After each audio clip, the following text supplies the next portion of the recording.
Hi, welcome to Viji's info.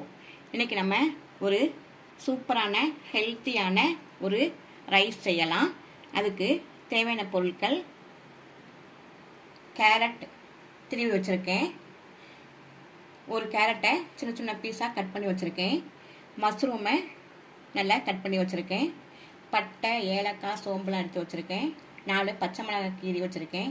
இந்த rice பேர் carrot mushroom rice. இதை எப்படி செய்யலாம் நம்ம பார்க்கலாம். ஃபஸ்ட்டு இந்த கேரட்டை கட் பண்ணி வச்சுருக்கதை நம்ம கொஞ்சமாக தண்ணியில் வேக வச்சுக்குவோம். இப்போ கேரட் வெந்துட்டு இருக்குது. அதே டைமில் நம்ம மஷ்ரூமை கட் பண்ணி வச்சுருக்கோம் இல்லையா, இந்த மஷ்ரூம் இங்கே போட்டு இதில் கொஞ்சமாக மஞ்சள் தூள், ஒரு 1/4 ஸ்பூன் மிளகுத்தூள்,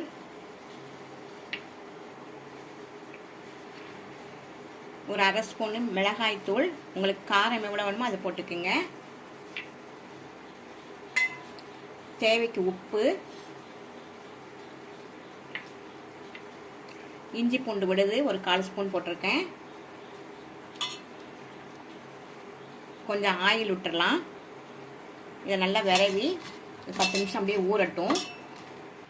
இப்போ நம்ம ஒரு பேன் அடுப்பில் வச்சுருக்கோம். பேன் சூடாகட்டும். 2 ஸ்பூன் கீ விட்டுக்கலாம். நெய் விட்டுறேன். நெய் கொஞ்சம் காயட்டும். இதில் பட்டை, ஏலக்காய், லவங்கம்லாம் போட்டுருவோம்.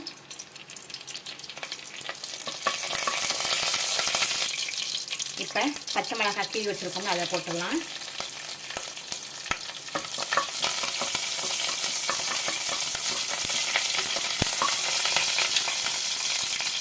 இதிலேயே திருவி வச்சுருக்க கேரட்டை போட்டுடலாம்.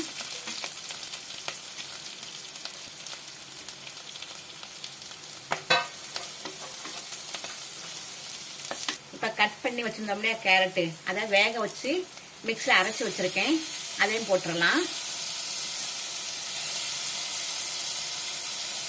இப்போ இதிலே நம்ம 1 கப் அரிசி எடுத்து வச்சுருக்கோம்ல, அதை போட்டுடலாம்.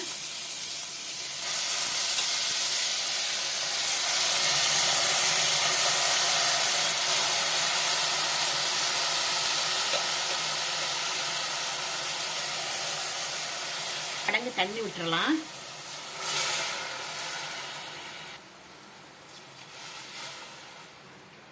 தேவைக்கு உப்பை போட்டுடலாம். கல் உப்பு போடுறேன். இப்போ குக்கரை மூடிடலாம். இப்போ நம்ம வெயிட் போட்டுட்டு ஒரு சவுண்டு வந்து ஒரு 5 நிமிஷம் ஸ்லோவாக வச்சிடலாம். இப்போ ஒரு பேனில் ஆயில் சுட வச்சுருக்கேன். இதில் நம்ம மஷ்ரூம் நல்லா 1/2 மணி நேரம் ஊறிடுச்சு, அதை போட்டு வறுத்து எடுத்துடலாம்.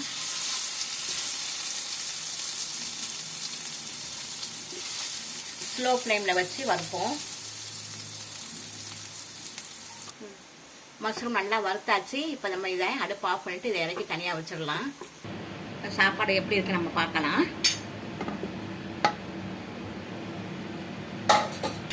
சூப்பராக இருக்கு பாருங்கள், நல்லா கலர்ஃபுல்லாக செம்மையாக இருக்குது பாருங்கள். செம்ம டேஸ்ட்டாக இருக்கும் இந்த அரிசி சாதம். நல்லா கலர்ஃபுல்லாகவும் இருக்குது. நான் இப்போ ஒரு தட்டில் எடுத்து வச்சு காமிக்கிறேன் உங்களுக்கு. இப்போ நம்ம மஷ்ரூமை பொரிச்சு வச்சுருக்கோம் இல்லையா, அதை இதில் போட்டுடலாம். சாதத்திலே வேக வைக்க வேண்டாம். இப்போ நம்ம பொரிச்சு தனியாக வச்சாதான் இந்த கரையாமல் இருக்கும். பாருங்கள், மேலே ஃப்ரை பண்ண ஆனியன் போட்டிருக்கேன். மஷ்ரூம் 2-3 எடுத்து மேலே வச்சுருக்கேன். செம்ம டேஸ்ட்டாக இருக்கும் இந்த சாதம். ரொம்ப ஹெல்த்தியானது கூட. நமக்கு சைடு டிஷ் நான் வாழைக்காய் பொரிச்சு வச்சுருக்கேன். தயிர் பச்சடி, மாம்பழம் சீசனால் மாம்பழம் எடுத்து வச்சுருக்கேன். செம்ம டேஸ்ட்டாக இருக்கும் இந்த சாதம். நல்லா ஹெல்த்தியானது கூட, ரொம்ப ஈஸியானதும். குழந்தைங்களுக்கெல்லாம் ரொம்ப ஈஸியாக டைஜஸ்ட் ஆகும். இதை நீங்கள் உங்கள் வீட்டில் செஞ்சு பாருங்கள். இந்த ரெசிபி உங்களுக்கு பிடிச்சிருந்ததுன்னா லைக் பண்ணுங்கள், ஷேர் பண்ணுங்கள், சப்ஸ்கிரைப் பண்ணுங்கள், பெல் ஐக்கானை தட்டி விடுங்க. மற்றும் ஒரு நல்ல ரெசிபி உங்களை சந்திக்கிறேன். பாய்.